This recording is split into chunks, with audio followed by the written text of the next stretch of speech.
अस्सलाम वालेकुम।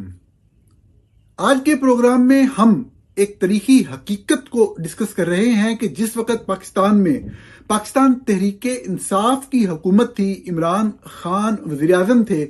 तो बहरहाल आप चाहे इमरान खान के या पीटीआई के नाकिद हों या उनके हामी हों, इस हकीकत से इनकार नहीं कर सकते कि पीटीआई की हुकूमत का अंदाज़े हुक्मरानी कुछ इस तरह से था कि वो अपने अलावा किसी के वजूद को तस्लीम ही नहीं करते थे। उनके मुताबिक बाकी तमाम सियासतदान मुकम्मल तौर पर करप्ट थे, तमाम सियासी जमातें मुकम्मल तौर पर करप्ट थीं और सिर्फ वही मुल्क के निज़ाम को तब्दील करने की सलाहियत और अहलियत रखते हैं। ये बात वैसे बड़ी दिलचस्प थी कि उनकी जमात में वो तमाम लोग शामिल थे जो बुनियादी तौर पर इन्हीं करप्ट जमातों से उनके साथ शामिल हुए। लेकिन बहरहाल मेरा मौजू ये नहीं, मैं एक दूसरी तरफ गुफ्तगू को ले जाना चाहता हूं कि इमरान खान के और पीटीआई के हुकूमत के इस तर्ज अमल की वजह से सियासी जमातें, खुसूसन बड़ी सियासी जमातें बहुत ज्यादा तंग थी और मीडिया हाउसेस भी, चंद मीडिया हाउसेस बहुत ज्यादा परेशान और तंग थे और वो उस घुटन के माहौल से किसी भी तौर पर निकलना चाहते थे। पाकिस्तान मुस्लिम लीग नवाज तो शायद इंतजार कर रही थी कि किसी तरफ से फौज की कोई छतरी मुयस्सर हो तो वो फौरी तौर पर उस छतरी को हासिल करें ताकि आगे चलकर वो पाकिस्तान तहरीक इंसाफ से, पीटीआई से, इमरान खान से ना सिर्फ छुटकारा हासिल कर सकें बल्कि दोबारा किसी तरीके से इक्तदार में आने की कोई सबील बने। मोहतरमा मरियम नवाज पे आप जितनी मर्जी तनकीद कर लें, लेकिन एक बात की दाद बहरहाल उन्हें देनी पड़ेगी कि उन्होंने अपनी इस ख्वाहिश का इजहार बरसरे आम किया और कोई अल्फाज छुपाने की कोशिश नहीं की। एक इंटरव्यू के दौरान उन्होंने वाज़ेह तौर पे कहा, धमकी देने के अंदाज में, कि ये याद रखिएगा कि जितने अच्छे बूट पॉलिश करना मुझे आते हैं वो किसी और को नहीं आते। ये बूट पॉलिश मैं भी कर सकती हूं, ये बात याद रखिएगा। ये वैसे बड़ी आप कह लें कि एक अच्छी पॉलिटिकल स्टेटमेंट थी। तनकीद के मानों में बात नहीं कर रहा, उस वक्त के हवाले से, उस तनाजुर के हवाले से स्टेटमेंट की हद तक एहसास दिलवाने के लिए दूसरे फरीक को कि ये तरीका सियासत नहीं है, ये बात उस हद तक दुरुस्त थी। अगर आप उसके मानी अंदाज में जाएं, असूल की बात करें, तो यकीनी तौर पे आप फौज के लिए इस तरह की बात करने को आप असूल के खिलाफ और जमहूरी असूलों के खिलाफ कहेंगे। लेकिन शायद इसका मकसद उनका ये था कि वो फरीक सानी को ये एहसास दिलवाना चाहती हैं कि यही काम जो आप कर रहे हैं ये अगर मैं करने पे आई तो आपसे बहुत बेहतर कर लूंगी। लेकिन फिर उन्होंने अपने अल्फाज की लाज रखी और ये करके दिखाया। वो तारीख रकम की कि आज के दिन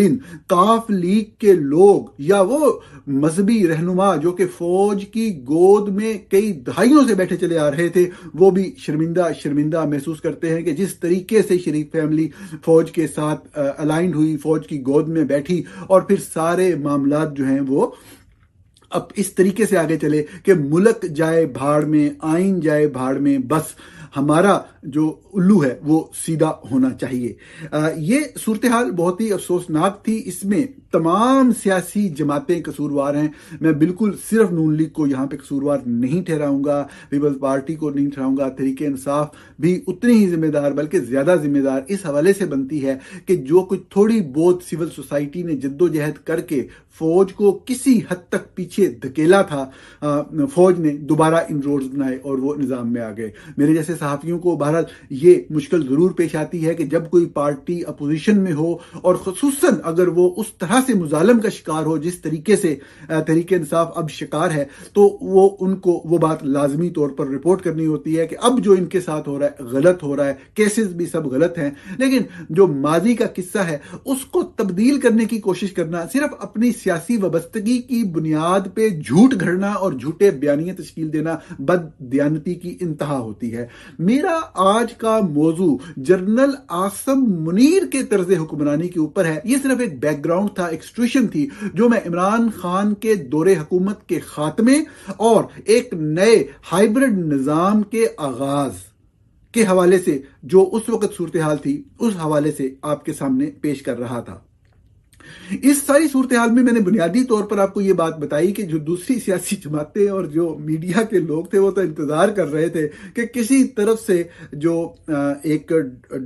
ट्रायो बनी हुई है, जो कि बुनियादी तौर पर डोयो थी, आप यूं कह लें कि जनरल कमर जवेद बाजवा और उस वक्त के ISI के सरबराह जनरल फैज हमीद, जिनको बाद में उस ओहदे से हटाया भी गया, इससे किसी तरीके से जान छूटे और आगे जो भी आएगा, ये पाकिस्तान की तारीख जानने और समझने वाले इस बात को समझते थे कि आगे जो भी आएगा उससे वो कोई ना कोई राह रस्म दोस्तदारी जो है वो निकाल लेंगे। लेकिन बहरहाल इस तमाम सूरत हाल के अंदर जब आसम मुनीर सामने आए तो उस वक़्त तक इमरान खान की जो हुकूमत है वो उसको गए हुए कुछ अरसा बीत चुका था। इमरान खान की हुकूमत जिस वक़्त जा रही थी तो वो अपनी मकबूलियत की कम तरीन सतह के ऊपर थे। उनकी हुकूमत उस तरीके से बहरहाल परफॉर्म नहीं कर पाई थी जिस तरह के वो दावे कर रहे थे। ये अलग बात है कि उन्होंने अवाम को रिलीफ देने की सब्सिडीज़ के ज़रिए और मुख्तलिफ दूसरे तरीकों से भरपूर कोशिश की और बोझ को ट्रांसफ़र किया हुकूमती ख़जाने के ऊपर, लेकिन ये वो पॉलिसी थी जिसको मईशत को समझने वाले बहुत ही गहराई के साथ तनकीद करते हैं और इसका भी मतलब वो यही निकालते हैं कि बुनियादी तौर पे इस तरह से सब्सिडी दिया जाना जो हर किसी को मुयस्सर हो, गरीब को भी अमीर को भी, इसमें आप गरीब का फ़ायदा नहीं कर रहे होते, इसमें आप बुनियादी तौर पे अमीर का ही फ़ायदा कर रहे होते हैं। इमरान खान बहरहाल अपने दौर के आखिर में अगर आप उसका गैर जानबदाराना एक मुतालिया करें, आप राय दें, तो इमरान खान अपनी मकबूलियत की कम तरीन सतह के ऊपर थे। लेकिन यकायक सूरत हाल बदली जैसे ही उनको इक़्तिदार से निकाला गया। पाकिस्तानी अवाम जैसी कैसी भी है, गुर्बत के जिस खत से नीचे रहने के लिए एक पूरी मुजम्मम मुहिम के जरिए कोशिश की जाती है, एक पूरी एफर्ट, एक पूरी स्ट्रेटजी बनती है GHQ रावलपिंडी में, जिसमें इस चीज को इंश्योर किया जाता है कि एक खास जो तादाद है अवाम की 60-70% वो कभी भी अपने उन मुआशी हालात से निकलकर बाहर सामने आ ही ना सके। इसके लिए इकोनॉमी को कहां कहां पे कंट्रोल करना है, कहां कहां पे लॉक करना है, कहां कहां पे उसको आगे ग्रो नहीं करने देना, इसका बाकायदा एहतमाम किया जाता है। क्योंकि अगर लोग अपने तौर पर अपने खाने पीने के हवाले से, अपने रहन सहन के हवाले से अगर वो खुद मुख्तार हो गए और उनकी जिंदगियों में आसानी आ गई, तो पहली बात जो वो सोचेंगे, जो शऊर उनको आएगा, वो अपना हक के हुक्मरानी, अपना हक लेने का शऊर आएगा और वो फौजी जनता के इक़्तिदार के इख्तिताम का आगाज होगा। इसलिए किसी भी तौर पर इस हवाले से बहुत बड़े बड़े फलसफे और बहुत बड़े बड़े इकोनॉमिस्ट बैठ के बताते हैं कि ये खामी है, ये खामी है, ए कर लो तो ए कर लो। बुनियादी तौर पे ये एक प्लानिंग होती है जिसके तहत किसी भी तौर पे इकोनॉमी को एक खास हद से आगे ग्रो नहीं करने दिया जा रहा होता। और बुनियादी तौर पे इंटरनेशनल एस्टेब्लिशमेंट की भी यही मर्जी होती है कि अगर आपने एक जगह पे एक जत्था बिठाया हुआ है और उसको प्रॉपर तरीके से इस्तेमाल करना है, तो वहां पे जमहूरियत व महूरियत और इलेक्टेड लीडर्स वाली कहानी को रहने ही दिया जाए। ये लोग खाम खाबाद का जज्बाती होके जुल्फ़िकार अली भुट्टो की तरह कोई जज्बाती फैसले और कोई ईगो के ऊपर बेस्ड करते हुए स्टैंड ले लेते हैं, जिससे बाद में खराबियां पैदा होती हैं या अपनी मर्जी से कोई फैसले करना शुरू कर देते हैं। उनकी पूरी ख्वाहिश होती है इंटरनेशनल एस्टेब्लिशमेंट की कि इक़्तिदार उन्हीं के बख्शे हुए जो बख्शा हुआ इक़्तिदार है वो उन्हीं चंद मजबूत हाथों में रहे जो कि ताकत के इस्तेमाल के जरिए लोगों को दबा के भी रखें और उस अपनी इकोनॉमी को जरूर बेहतर करते रहें, लेकिन मुल्क की इकोनॉमी, सिस्टम की इकोनॉमी को आगे ना चलने दें। तो इस सारी सूरत हाल के अंदर जो लोग आप कह लें कि दबे या पिसे हुए लोग हैं, जो उस सूरत हाल से बाहर नहीं निकलते, उनको ये यकीनन समझ है कि हमारा असल दुश्मन कौन है। वो ये जरूर समझते हैं कि उनके दफा का या उनके ऊपर किसी तरह के कब्जे का कोई मसला नहीं, ना ही कोई कब्जा उनके ऊपर कर सकता है। सिर्फ एक बयानिया बनाया जाता है लोगों को बेवकूफ़ बनाने के लिए, लोगों को जाहिल बनाने के लिए, अपने कब्जे को बरकरार रखने के लिए, लूट मार करने के लिए और जायदादें और वसाइल को पाकिस्तान से बाहर मुंतकल करने के लिए फौजी जर्नलों की तरफ से। तो ये शऊर हमेशा से पब्लिक के अंदर रहा और यही वजह है कि पिछले पूरे 78 सालों में जब जब फौज ने किसी भी हुकूमत को हटाने की कोशिश की, किसी भी सिविलियन हुकूमत के खिलाफ सही मानों में खुलकर वो सामने आई, चाहे वो माजी में उसके साथ ही रहे हों फौज के, तो अवाम ने खुलकर जो फौज की मुजाहमत करने वाली फोर्स थी, सियासी फोर्स थी, चाहे वो ऑनेस्ट थी या नहीं थी, चाहे वो जेन्युइन थी या नहीं थी, जो भी लोग फौज के खिलाफ बयानियां लेके आ रहे थे उनका साथ दिया, क्योंकि ये वो मैक्सिमम रेजिस्टेंस है जो पाकिस्तान का आम इंसान, पाकिस्तान का आम शहरी दिखा सकता है। उसके बस में नहीं है इससे ज्यादा रेजिस्टेंस करना, क्योंकि unlike as opposed to Bangladesh या श्रीलंका या नेपाल या भूटान या गरीब से गरीब मुल्क, किसी की भी मिसाल ले लें कि वहां पे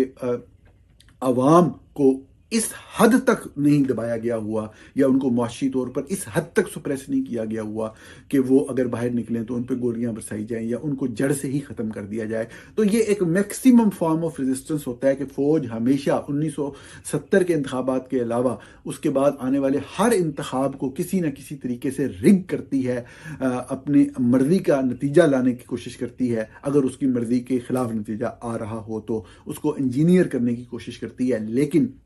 लोग अपनी मज़ाहमत इसी सूरत में पाकिस्तान के ऊपर काबिज कुव्वतों के खिलाफ दिखाते हैं कि वो वोट अपनी मर्जी से करते हैं और फौजी जो भी क़यादत है उसकी मर्जी के खिलाफ जाने की कोशिश करते हैं। जुल्फ़िकार अली भुट्टो को इक़्तिदार से निकाला गया,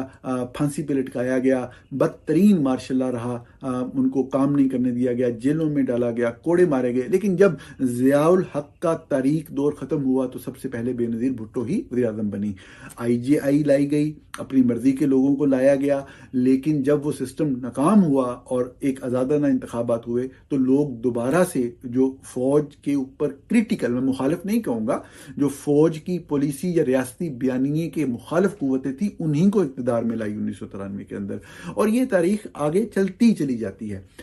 इस चीज़ का फ़ायदा, अवाम के इस रुझान का फ़ायदा बहरहाल PTI को ये हुआ कि वो इमरान खान की हुकूमत जो कि अपनी गैर मकबूलियत की इंतहा पे पहुंच चुकी थी टूवर्ड्स द एंड ऑफ, आप कह लें कि 2022,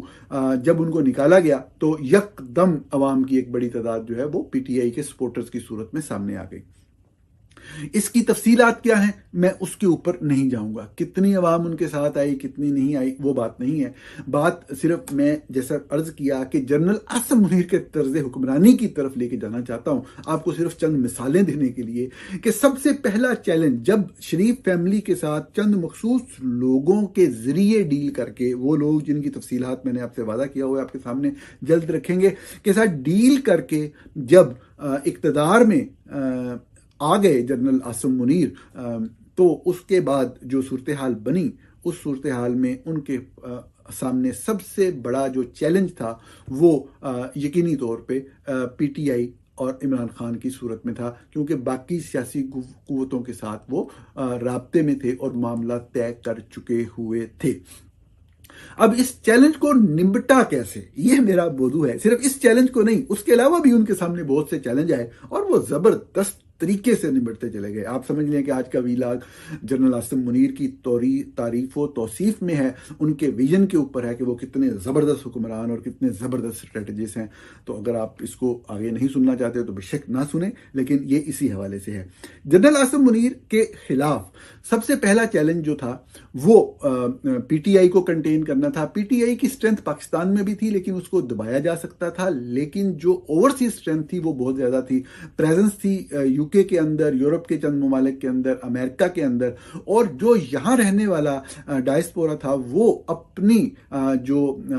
अरबाब इख्तियार हैं हुकूमत के अंदर उन तक भी रीच रखता था, उनको भी अप्रोच करता था। सबसे बड़ा चैलेंज फिर इस तरह से दो चैलेंज आए। पहला चैलेंज कि PTI को कंटेन किस तरह करना है, और दूसरा चैलेंज ये आया कि अगर खुसूसन अमेरिका के अंदर जिसका बड़ा ही एक इन्फ्लुएंशियल रोल होता है, अगर वो वहां पे PTI का डायस्पोरा उसको अपने हक में इस्तेमाल करता है तो ये बड़ा मुश्किल हो जाएगा। तो उन्होंने उसका तरीकाकार पूछा कि इसका क्या हल है, तो उनको बताया गया कि ये तरीकाकार होता है, ये लॉबिंग फर्म होती हैं और इनके जरिए आप रीच आउट करते हैं, इतने आप पैसे देते हैं और अगले बंदे को देखते हैं कि उसकी ज़रूरत क्या है, उसकी ख्वाहिशात क्या है, उसको आप पूरा करते हैं तो जो मर्जी काम निकलवा लें। अब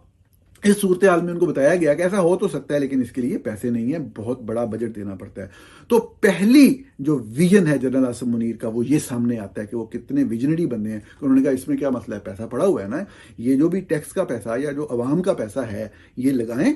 और कायल करें जो भी नई एडमिनिस्ट्रेशन आ रही है उसको, जो भी वो मांगते हैं, अगर वो रेयर अर्थ मिनरल मांगते हैं तो हम उनको तश्तरियों में रख कर पेश करेंगे, ये तो मसला ही कोई नहीं है। तो ये पहला मरहला उन्होंने अपने विजन से, अपनी विजडम से, जबरदस्त तरीके से एक शानदार हिकमत अमली के जरिए क्रॉस किया और उसके बेहतरीन नताइज आए जो कि आप देखते चले आ रहे हैं। इससे अगला मरहला था पीटीआई को लोगों को डील करने का कि अगर वो एहतजाज करेंगे, वो तो इकट्ठे होकर आएंगे, तो उनको कैसे किया जाए। तो उन्होंने कहा ये तो कोई मसला ही नहीं है, इसमें सादा सी बात है कि जो लोग आए उनको पहले समझाएं, अगर वो समझते हैं ठीक है, नहीं तो गोली मारें और खत्म कर दें। और फिर उन्होंने यही वाला काम बड़े ही जबरदस्त तरीके से किया। हमने उसकी 20 मिसालें जो है वो देखी कि किस तरीके से जो एक जमहूरी एहतजाज था उसके खिलाफ पहले तो अपने व्लॉगर्स और सहाफियों के जरिए प्रोपेगेंडा किया गया कि वो एहतजाज करने वाले तशद्दुद पर आमादा हैं, जिसका आज तक कभी कोई सबूत नहीं आया। बाकायदा पुलिस वालों को मारा गया, रेंजर्स वालों को मारा गया, इल्जाम सियासी एहतजाज पे लगाया गया, जो कि बाद में गलत भी साबित हो गया क्योंकि जो मारने वाले लोग थे वो सामने आ गए, उनका ताल्लुक नून लीग से था। अब कोई समझ नहीं आ रही थी कि इस सारे मामले से कैसे निकला जाए,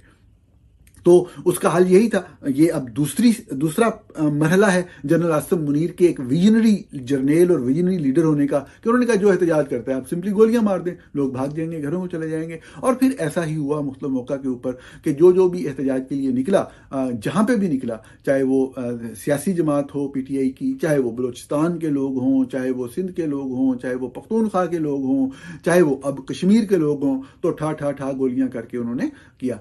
जो काम उन्होंने नहीं किया वो उन्होंने दहशतगर्दों के खिलाफ प्रॉपर जिस तरीके से कार्रवाई होनी चाहिए थी वो बहरहाल नहीं की पाकिस्तान के अंदर। कुछ वाकयात जरूर हुए। एक वाकया आपने देखा कि जो संगीन तरीन दहशतगर्द जमात थी जो लोगों के बराह रास्त कत्ल में मुलव्वस थी, और सबसे अहम बात कि तहरीक लबैक पाकिस्तान टीएलपी के हवाले से कि तालिबान में बुनियादी फर्क यह है कि तालिबान बंदा मार के चलो बाज़ औक़ात तस्लीम नहीं करते, जिम्मेदारी नहीं लेते।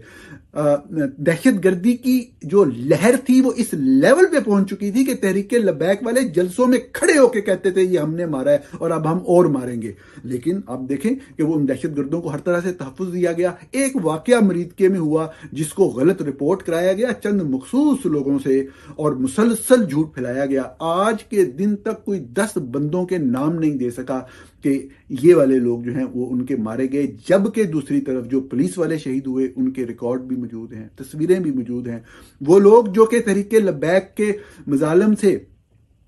माजूर हो गए, जिनकी कमर की हड्डियां टूट गई, वो लोग भी मौजूद हैं। लेकिन प्रोपेगेंडा करने में जनरल आसिम मुनीर की टीम जबरदस्त थी कि अपने नाकदीन को भी इस्तेमाल किया। तो बुनियादी जो उनकी जिम्मेदारी थी, ये तीसरी हिकमत अमली थी कि जो लोगों को इस्तेमाल करना है अपना इक़्तिदार को दबाम देने के लिए, उनको पूरी तरह से तहफ़्फ़ुज़ फराहम किया गया। इसके आगे अगर हम चलें तो अब मसला ये था कि जब पीटीआई वाले लोगों को इस तरह बाजू शादू मरोड़ा जाता है तो ये उठ के चले जाते हैं अदालतों में, या किसी भी सियासी जमात के साथ कुछ गलत होता है, अगर कोई बलोच एक्टिविस्ट हैं वो कुछ गलत है, उठ के अदालत में चले जाते हैं। अब जुर्रत देखें ना इन एक्टिविस्ट की भी, और अदालत जो है वो वहां पे इस तरह के जज बैठे होते हैं जो कि इन लोगों को इंसाफ फराहम करना शुरू कर देते हैं। तो अब ये उनके सामने एक बहुत बड़ा चैलेंज था। इस चैलेंज के लिए उनको कहा गया कि ये चैलेंज है, तो इसका जवाब उन्होंने ये दिया कि आप जो जज ऐसा कर रहा है उसको निकाल दें नौकरी से, उसको फायर कर दें। उनको बताया गया कि नहीं, ये मुमकिन नहीं है कि अगर आप इस तरीके से जो सिटिंग जजेस हैं उनको निकालना शुरू करेंगे तो बैनुल अक़वामी सतह पे बहुत मनफी मैसेज जाएगा कि अदलिया में जजेस को कहीं पे भी ऐसे नहीं निकाला जाता, और इस तरह से निकाले जाने का मतलब ये होगा कि रियासत अपना वजूद खो रही है और ये पूरी दुनिया में हम बदनाम हो जाएंगे। तो उन्होंने कहा जी इसका हल क्या है? तो बताया गया कि हल ये है कि आप इन जजेस को ट्रांसफर वगैरह दूसरी जगह पे कर दें, लेकिन तो उन्होंने कहा जी कर दें जो लोग तंग कर रहे हैं। तो उनको बताया गया कि उसकी रास्ते में एक आईनी रुकावट हायल है कि किसी जज का तबादला किया तो जा सकता है लेकिन उस जज की मर्जी से। तो उसका जवाब उन्होंने ये दिया कि अब इसका क्या हल है कि आईन में लिखा हुआ है तो उसका हल निकालें। तो उन्होंने कहा हल तो कोई नहीं है, आइन में लिखा हुआ है, ये तो अदलिया की आज़ादी के हवाले से है। तो उन्होंने कहा कि आप आइन को तब्दील कर दें। उन्होंने कहा जी वो तो लोग नहीं मानेंगे, जो लोग हमारे साथ चल रहे हैं वो भी नहीं मानेंगे। उन्होंने कहा ये आप मेरे पे छोड़ दें, मानेंगे वो सब, जो नहीं मानेंगे उनको हम मनवा लेंगे। और फिर ये देखें, जहां पे दाद देनी पड़ती है वो दाद देनी चाहिए। ये जनरल आसिम मुनीर के विजन, उनके हिकमत अमली को आपको दाद देनी पड़ेगी कि उन्होंने फिर जो कहा करके दिखाया। बंदे और नंबर कम भी थे तो उन्होंने उनकी माओ बहनों बेटियों को उठा के नंबर पूरा किया। ये देखें, ये बात आपको माननी पड़ेगी। नून लीग शरीफ फैमिली तो वैसे तैयार बैठी थी, बाकी लोगों को कुछ ना कुछ दिखा दुखू के उन्होंने राजी कर लिया और वो नंबर पूरा करवाया। और आपके सामने 26वीं आईनी तरमीम के जरिए जजेस के अपॉइंटमेंट का तरीकाकार बदला गया, 27वीं आईनी तरमीम के जरिए नई अदालत भी बना दी गई और जो जजेस हैं उनके ट्रांसफर का मामला भी हल कर दिया गया। तो ये एक बड़ी ही गहरी सोच थी, ये विजन वाला बंदा ही ये काम कर सकता है कि वो अंदर रहते हुए ऐसा हल निकाले कि बैनुल अक़वामी बरादरी भी जो है वो कंफ्यूज हो जाए कि जज को निकाला तो नहीं गया, जज तो नौकरी पे ही है, लेकिन वो जज जो कोई ऐसा मुकदमा सुन रहा हो जो कि हुकूमत या फौज के इलेजिटिमेट रूल को, गैर कानूनी गैर आईनी इक़्तिदार को, कब्जे को चैलेंज कर सकता हो, तो उस जज को आराम से आप किसी दूसरी हाई कोर्ट में भेज दें। तो ये देखें, ये वाला मामला भी जनरल आसिम मुनीर ने अपनी एक आप कह लें कि एक नज़र पे के ज़रिए, अपने एक विजन के ज़रिए, अपनी हुकूमत अमली के ज़रिए बहुत ही एहसन तरीके से, बहुत असलूब के तहत इसको तय किया। अब इससे आगे अगर हम चलें, आगे बहुत बड़ा सीरियस मसला था। मसला ये था कि वो चाहते थे कि सूबे ख़त्म हो, 1 यूनिट बन जाए। उसका तरीकाकार ये था कि बहुत सारे सूबे बना देता कि सूबों का वो वजूद ही ना रहे। बुनियादी तौर पे मैंने हमेशा कहा कि सिर्फ एक मसला है सूबे का, पहले मरहले पे वो सराइकी सूबे का क़याम है कि एक अलहदा ज़ुबानों की बुनियाद के ऊपर सूबे वजूद रखते हैं, जबकि जो एक अक्सरियती ज़ुबान है, एक बड़े पैमाने पे बोली जाने वाली ज़ुबान है सराइकी ज़ुबान, उनका कोई सूबा नहीं है। और वो एक बुनियादी चीज़ है। बल्कि एक उस इलाके में रियासत थी भावलपुर की जो शामिल ही इस शर्त पे हुई कि वो इंडिपेंडेंट रहेगी, उसको यहिया खान डिक्टेटर ने जो है वो पंजाब के अंदर जम किया हुआ है। तो उस मसले को हल निकलना है और फिर अवाम ने आगे बात करनी है। लेकिन उन्होंने कहा जी कि आपने जो भी इस तरीके को इस मकसद को हासिल करने के लिए करना है आप करें, जाएं, ये कोई मसला है भला, आप बनाएं, सूबों का ऐलान कर दें। उन्होंने कहा नहीं, इस तरह नहीं होता, सूबों का ऐलान आइन में तरमीम करके होगा। उन्होंने कहा कि बात यह है कि मैंने आपसे कहा है कि तरमीम के मामले में आप ना घबराएं, तरमीम करवाना मेरा काम है। ये मेरे बच्चे हैं MI वाले, इनको मैं कहूंगा, मैं तो ISI पे डिपेंड भी नहीं करता, और ये सारे मतलब है कि सीधे कर देंगे। जितने बंदे PTI से लाने पड़ेंगे ये ला देंगे और बंदे आपके पूरे होंगे, आप ये परेशान ना हो। उन्होंने कहा नहीं सर, ये मसला नहीं है इस मरतबा मसला ये आ गया है कि आइन में तरमीम अगर नए सूबे बनाने के लिए करनी है तो उसके लिए जो मुतलका सूबा है उसकी असम्बली से भी करारदाद 2/3 अक्सरियत से मंजूर होना जरूरी है। तो ये जिस सूबे को हम टारगेट करना चाह रहे हैं, खुसूसन सूबा सिंध को और बलूचिस्तान को, गवादर और कराची की पोर्ट्स के हसूल के लिए, तो वो नहीं मानेंगे। तो वो चाहे हमारे साथ हैं और वो साफ ज़ाहिर है कि इस पॉइंट पे आके थोड़ा सा बिगड़ जाएंगे। तो उन्होंने कहा जी इसका हल क्या है? उनका हल कोई नहीं है, आइन के अंदर लिखा हुआ है सूबाई की असम्बली जो है वो पहले करेगी तो फिर होगा। तो उन्होंने कहा ये भी कोई मसला नहीं है। देखिए अब ये विजन ये होता है, जो बताने वाले हैं वो विजनलेस लोग थे, विजन सिर्फ जनरल आसिम मुनीर के पास था। उन्होंने कहा ये भी कोई मसला नहीं है, आप आइन में से ये वाला फिक्रा ही निकाल दें, एक तरमीम करें पहले आइन में, उसमें से वो फिक्रा निकाल दें कि अगर नया सूबा बनाना है तो मुतल्लिक जिस सूबे की जियोग्राफिकल बाउंड्री में तब्दीली आएगी उसकी असम्बली से मंजूरी जरूरी है 2/3 से, ये वाला फिक्रा ही आप निकाल दें। तो आइन में तरमीम चाहिए ना, तो वो मेरी जिम्मेदारी है, वो MI वाले करवा लेंगे,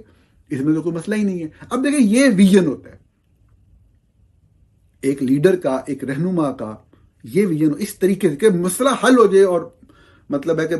कोई बंदे मरते हैं 15-20 हज़ार, लाख, 2 लाख तो मर जाएं, लेकिन यह है कि इक़्तिदार कायम रहे, इक़्तिदार का दवाम ही पूरी तारीख के अंदर जो डिक्टेटर्स हैं, जो बादशाह हैं, वो उनकी बुनियादी तरीन हुकूमत अमली या उनके विजन का आकाश होता था। और जो शख्स ज़्यादा मैनूवर करता था, ज़्यादा मैनूपलेट करता था, ज़्यादा किलिंग्स करता था, ज़्यादा दबाता था, तारीख में उसी का नाम चलता है। तो ये मतलब